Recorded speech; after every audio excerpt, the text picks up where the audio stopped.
Okay, we are live streaming to the town Facebook page. The meeting is being recorded. The meeting is yours. Thank you, Roger. Okay, I will call the special meeting of the Board of Finance to order. It is 4:06 p.m.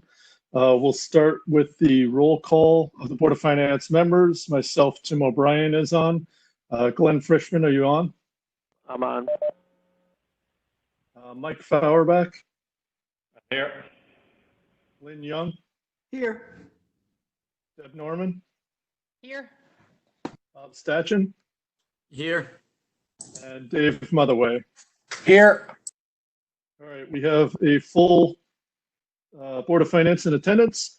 Additionally, we have Jim Sullivan online for us and Jill Senior, as well as others. I think that's all we need to note for the minutes.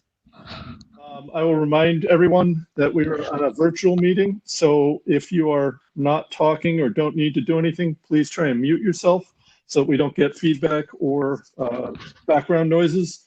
But additionally, if you have a comment, please identify yourself ahead of speaking so that the minutes can accurately reflect who is talking during the meeting.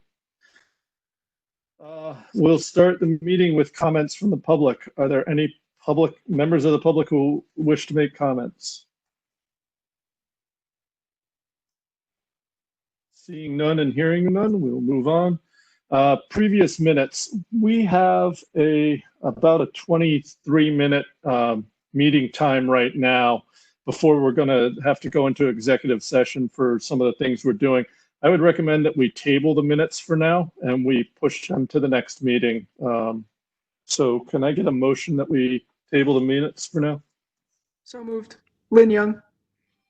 And a second? Deb Norman, second. Okay, Deb Norman with a second, Lynn Young with the motion. Any discussion of tabling the minutes? Hearing none, all in favor? Aye. Aye. Aye. Aye. Aye. And if anyone is opposed, please identify yourself and say opposed. Say opposed. Okay. Hearing none, that minute we'll table the minutes. All right. New business.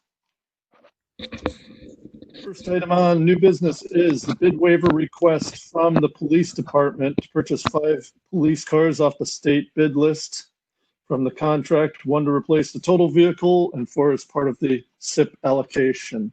And we did receive the quotes. Lieutenant Schneider, do you want to address this one? Sure.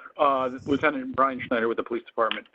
The first vehicle, as you mentioned, is the totaled vehicle that we're hoping to purchase outright with the insurance money that we've already been awarded. And then we'll follow up with parts and labor through our normal operating budget to finish the upfit on that one. And then the remaining 4 are for I just wanted to get on the early because we're in such a backlog with Ford's ordering. It's for the next fiscal year. So that will be for the, starting in July, I would order those. As soon as possible, hopefully to July 1. We're still waiting actually on cars that we ordered last August. So the prices haven't changed. They're still sitting at $36,242, similar to last year's. I don't know, do you have any other questions? Do you have any idea what the backlog is? I mean, the backlog, they had numerous problems when they rolled out the new model design, and a lot of the cars were coming back. And then that was compounded by, obviously, COVID and when they shut down the plants. So we received part of our cars, but we have not received all of them, like I said, from August. So we're still waiting on those. And from my understanding is that the salesman said that if you don't get them in soon, you're going to expect another, 7, 8, 9 months before you get your new ones as well. Are there any other members of the Board of Finance who have questions for Lieutenant Schneider? Just quick on one of the documents that was submitted. Identify yourself too. Sorry. Bob Stachin. There, on one of the documents, it identified purchasing one vehicle, and on the second bill, it identified purchasing 3 vehicles, but the total is 5 vehicles, correct? The total, yes, the total number is not going to be, it's going to be 4 for the following year, and then there's 1 total vehicle. So the total vehicle should be the single one, and that's Right. going to be the Mark Patrol. And then for next year, it's the same routine as always. It's going to be 3 Mark Patrol cars and 1 administrative vehicle. So this there one should- identifies this one, the quotation you provided us with, it identifies 3 vehicles. Is there, what's the 5th vehicle, I guess, is the question. This is Jim So they Sullivan. may- Sorry Yeah, if go I may, ahead. Brian. This is Jim Sullivan. You should have quotes for 5 vehicles. There was two quotes with 1 vehicle each, and then another quote with 3 vehicles Okay. each. All right, I apologize, and that's probably the issue. There's the other one. Let me ask another one, and this is more of a state government contracting in this idea of no bid. When we say no bid, it means that we're going through the state government contracting process, which sent out and did a bid process. So That is correct. That is so it's basically we're just adopting their bid process rather than saying it's no bid is accurate, correct? This is Jim Sullivan. Yes, that's correct. Okay. And just for the record, the vendor is MHQ, and the total amount we're asking for is $180,476. And again, they would have gone through a bid process with the state with Exactly. multiple bids, and then the state said this is the best deal. Yes. Okay, thank you. Lieutenant Schneider, this is Lynn Young. What was the residual insurance value of the car that was totaled? Anything? Or what was it insured for? Highland.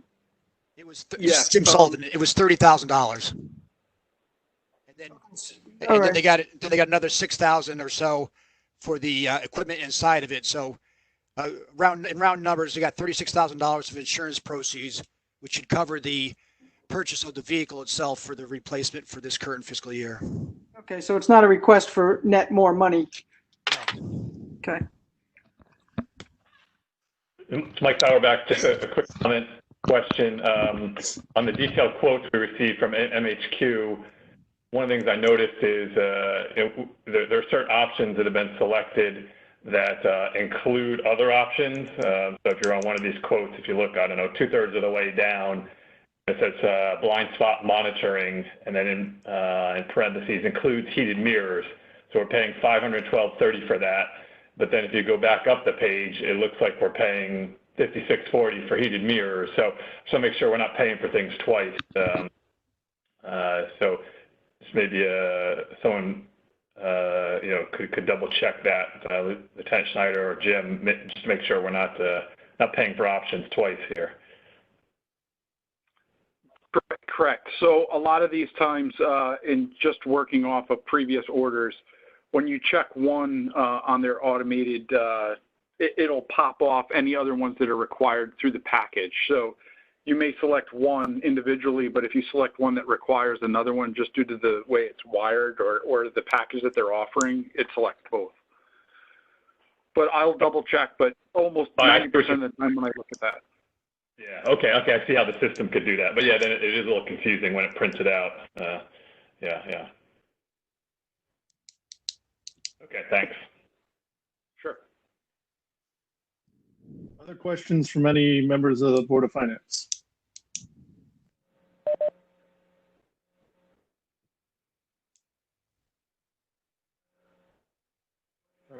All right. Hearing none, can I get a motion for the to approve the bid waiver request for the 5 vehicles? Lynn Young, So so moved. Okay, I got Lynn Young as the motion. Can I get a second? Mike, I'll say. Mike Fauerbach, got it. We're back in for the second there. As we all try and figure this all out. Okay, is there any further discussion on the bid waiver request? Hearing none, all in favor, please say aye. Aye. Deb Norman, aye. Aye. Aye. And if anyone is opposed, please identify yourself. Say opposed. Okay, motion passes unanimously.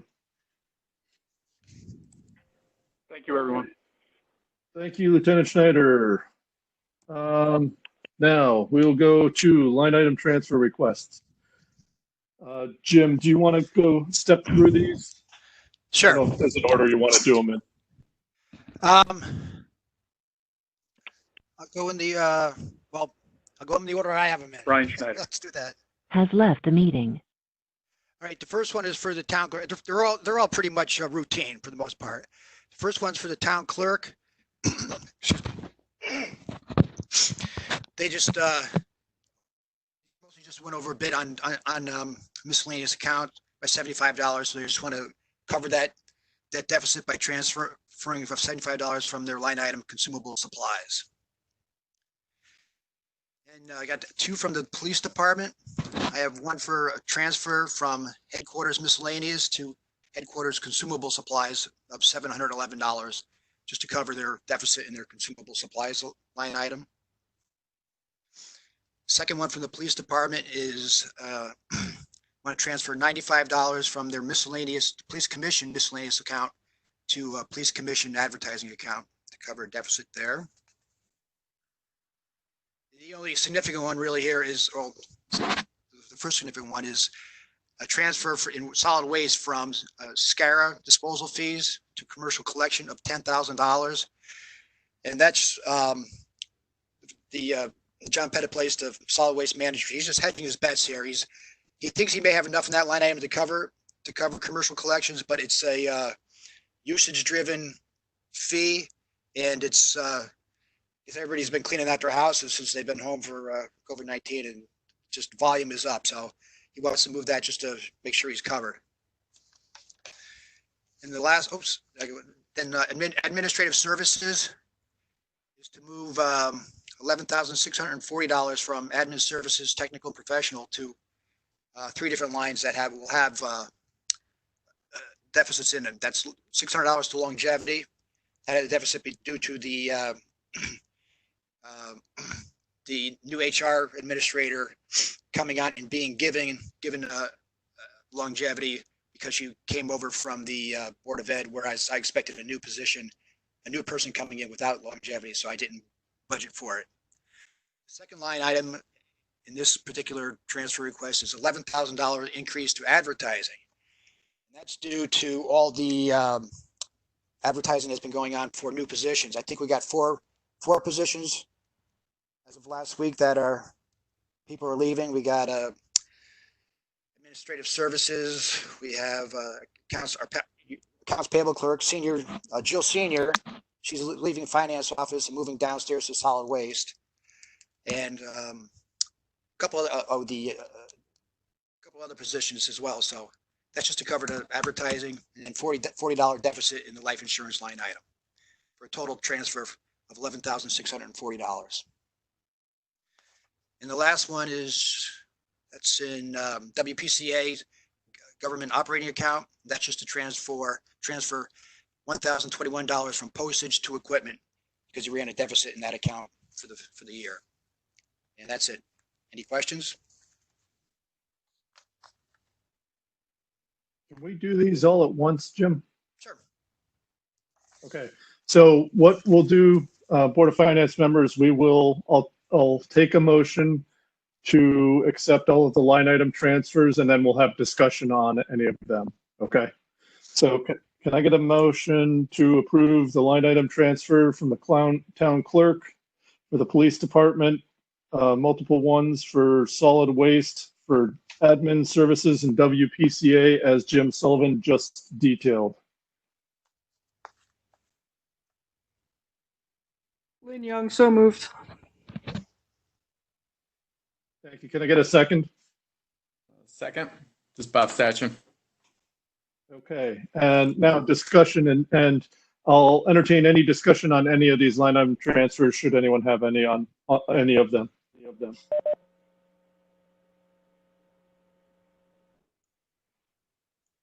I guess, Jim, my one question is the solid waste the two commercial collections, is that I guess I'm confused about what's going on there. It's volume driven. So we're being charged by our haulers who pick up the commercial collections. And I presume, I don't know how I can look into it. I presume there would be an offsetting revenue from that. That was going to be my question, I guess, was I would expect we would, is this kind of a money hedge where we would see an offsetting, increase in commercial collection? Well, I don't want to say collection because I think that's what's throwing me off. I'm looking at collection and thinking it's a revenue account, but this is really just commercial pickups for commercial accounts. Right. So the commercial collection of rubbish, there should be an increase of commercial billing for collection of rubbish. Okay.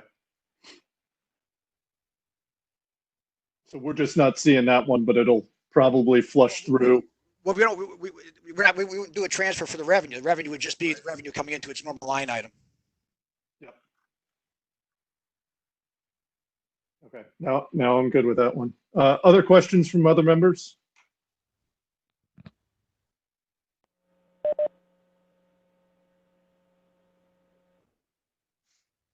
Nothing? Okay. Then hearing no other discussion, all in favor of approving the line item transfers, say aye. Aye. Aye. Aye. Aye. Aye. Any opposed, please identify yourself and say opposed. Okay, hearing none, the line item transfers pass unanimously. Additional appropriations. Jim, is there anything to go over at this point? No change for the last couple of months. It still remains at 77,000 for the year. Okay. All right. We are running ahead of schedule here. We got, is Danielle on? I haven't looked. I don't see her. I wonder if she's just going straight to the executive session meeting. So that everyone is clear what we're going to do, I've talked with Roger about this. We're going to, procedurally, we're going to adjourn this meeting, and then we will start up the other Webex that has the executive session that you should need a password to get into, so that we can control who is listening and who's participating in that meeting. And team, if you could just quickly explain the reason we go into executive session on this one. So the reason we're going into executive session, as it states in the minutes, is that we're going to be discussing the potential purchase of the development rights for a property. And because that is a real estate transaction which has not been completed, but is being contemplated, it is on the advice of our town attorney that we do that under executive session so that it is not disclosing the potential, any information that is private for the real estate transaction. Okay, thank you.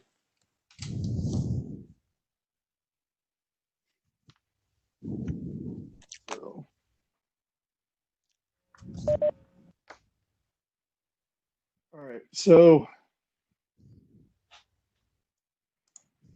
being that we are done, I don't know that we've got enough time to do any of the previous minutes, nor can we because we tabled them already.